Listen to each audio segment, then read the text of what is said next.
Hello there, very good afternoon and welcome to Lunchtime News on TV1. We are coming to you live and direct from the Newsfirst studios here in Colombo. Just before we start off, let's take a look at your headlines this afternoon.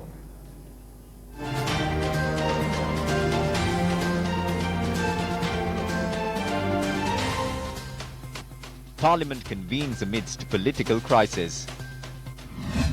Third suspect in murder of Mathura student arrested. O-level admission can now be downloaded online. Heavy rains cause spike in vegetable prices. NASA's latest Mars craft makes nail-biting touchdown.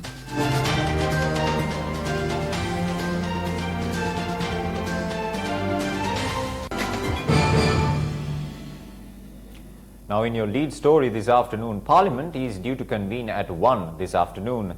The public gallery and the special invitees gallery at Parliament will be closed today as well.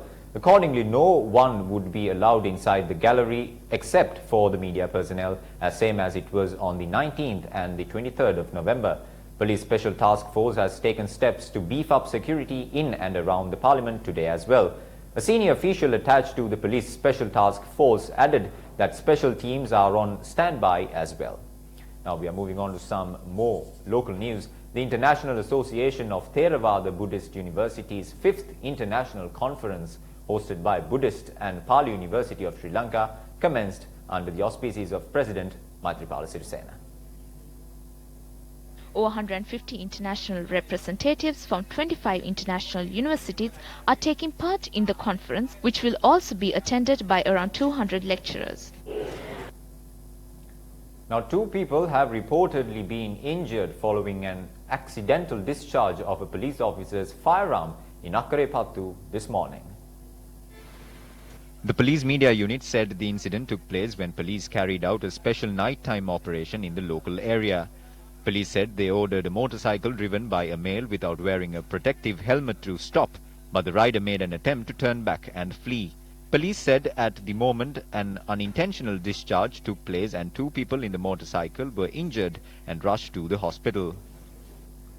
Now, another suspect has been arrested in connection to the murder of a student close to a tuition class along Alawa Road in Mathura. According to police, the suspect was arrested by the officers of the intelligence unit of the Mathura police at about 6:20 this morning at the Mathura town. The suspect, named Tunuru Vimukti Jayavira, is a 17-year-old resident of Walgama, Mathura. Investigations have revealed that the arrested suspect was the motorcyclist with whom the suspect who carried out the stabbing travelled with. The final rites of the 19-year-old student Rasindu Gimhan will be conducted in Mathura today.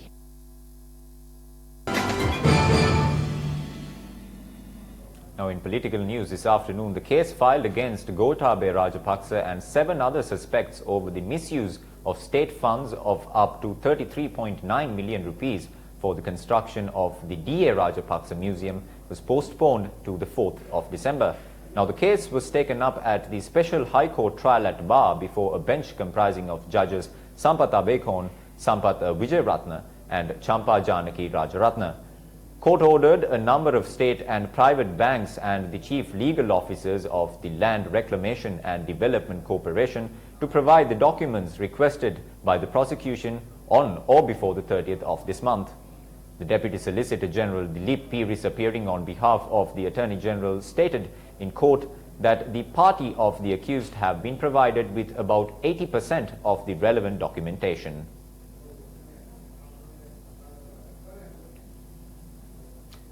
Now, convening a media briefing yesterday, Minister of Buddha Sasana Udaya Gammanpila expressed the following views to the media. In the unofficial Hansard, it says, quote, "I say for the final time that we will take a voice vote. Quote, I say that this government does not have the majority in the parliament." Unquote. The Speaker has worked in favour of the UNP. Something that has not happened has been included in the Hansard report. Our party will file a complaint to the Fraud Investigative Bureau on this forged document made by the Speaker. And now let's take a look at some of the political views expressed by the left centre in Colombo today. Mahinda Rajapaksa මහත්තයාට Have they examined Mahinda Rajapaksa's behavior and his discipline when he was appointed as the Prime Minister? Was he changed from the person he was when he was given the position of the Prime Minister? How can we guarantee the safety of the public when the police and the public is being attacked in the Parliament?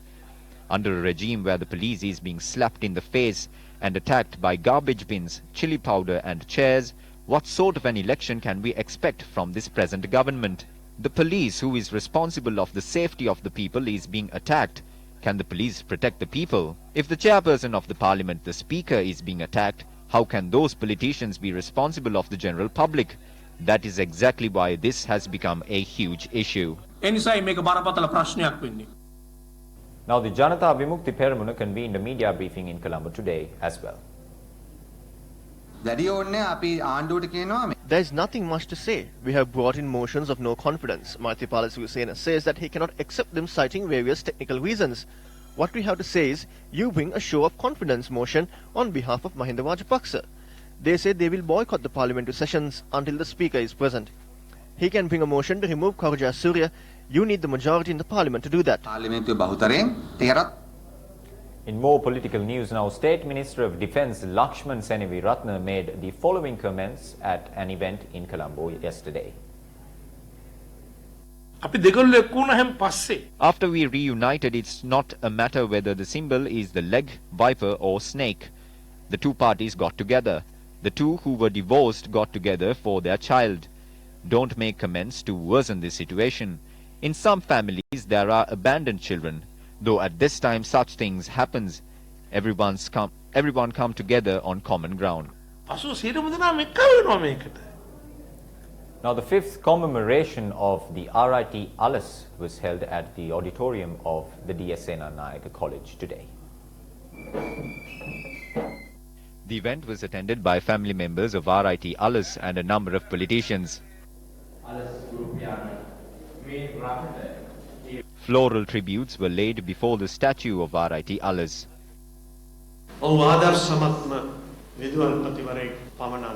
We must acknowledge that he was not only an exemplary principal, but also an exemplary academic. With the hope that we will use these lessons that we must learn to shape our future, I wish that RIT Alas obtains the supreme bliss of Nibbana.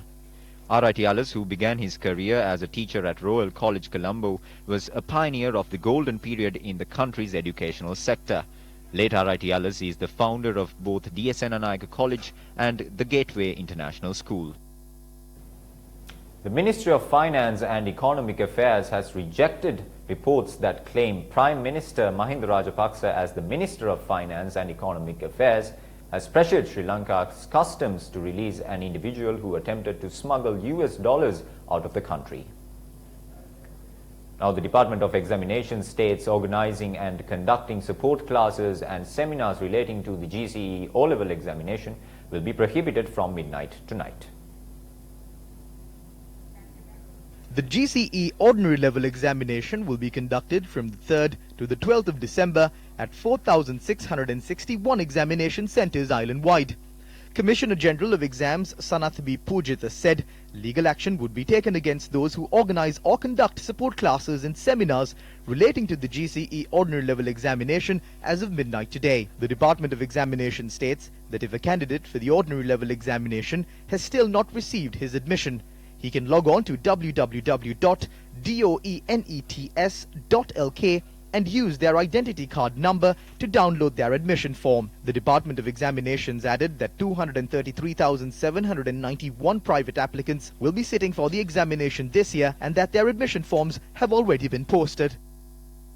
Meanwhile, the Department of Examination also notes that the recorrected results of the Grade 5 Scholarship Examination will be released in the coming 2 weeks.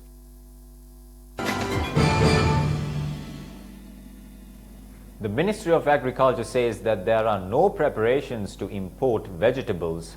Minister Mahinda Amaravira said that vegetable produce has decreased due to prevalent incessant rains.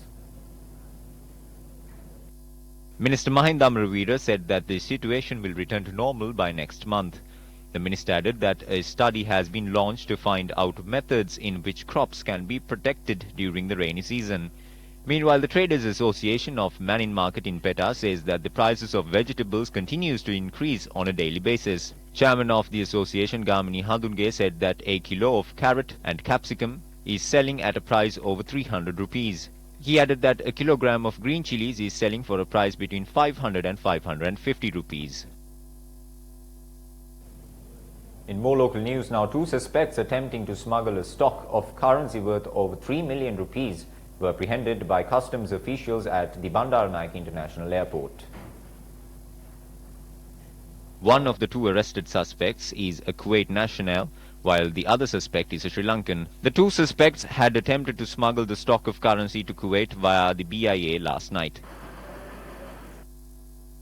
A stock of teak wood being transported illegally was seized by police in Kadurugoda, Biloya in Antilmale. The Special Task Force of the Siemalandu Police had received a tip-off. The raid was carried out jointly by officers of the Police Special Task Force and the Athimale Police earlier this